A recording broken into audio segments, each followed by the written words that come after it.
Dumating na ang pinakakatakutang araw ni Zoe dahil malalaman na ng lahat, lalo ng kanyang ama, ang pinakatago-tago niyang baho. Buong akala ni Zoe tuloy-tuloy na ang magagandang pangyayari sa kanyang buhay, lalo na't medical director ng daddy niya sa Apex. Panatag si Zoe na siya ang magiging chief resident dahil si Doc RJ Tanyag ang bagong boss ng ospital at sigurado siya ang pipiliin.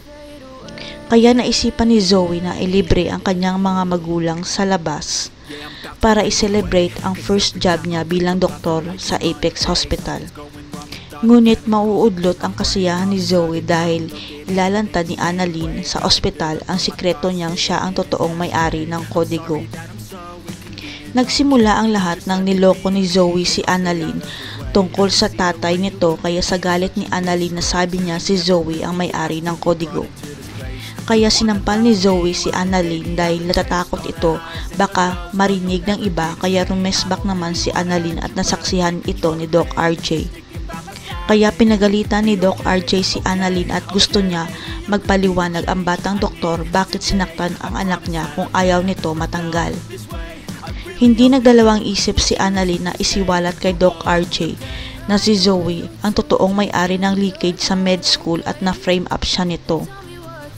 Pero ayaw maniwala ni Doc RJ dahil walang hawak na ebidensya si Annalyn, kaya ang dean mismo ang kakausapin niya tungkol kay Zoe.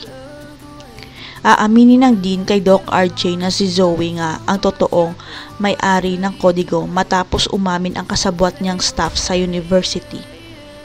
Kaya malalagay sa alanganin ang lisensya at trabaho ni Zoe dahil sa nangyaring insidente sa med school at mapapahiya siya sa Apex. Nakadagdag pa sa problema ni Zoe nang matuklasan niya ang annulment papers ng parents niya, kaya mas lalo siyang na-depress. Sa isip ni Zoe, sinira niya ang pangalan ng kanyang pamilya at wala nang nagmamahal sa kanya dahil sa paghihiwalay ng parents niya. Kaya naisip ni Zoe na tapusin na lang ang kanyang buhay para matapos na rin ang kanyang mga problema sa trabaho at pamilya. Magpapaalam na kaya si Moira at Robert sa nag-iisa nilang anak? Si Annalyn kaya ang sisisihin dahil winakasan ni Zoe ang buhay niya? Abangan.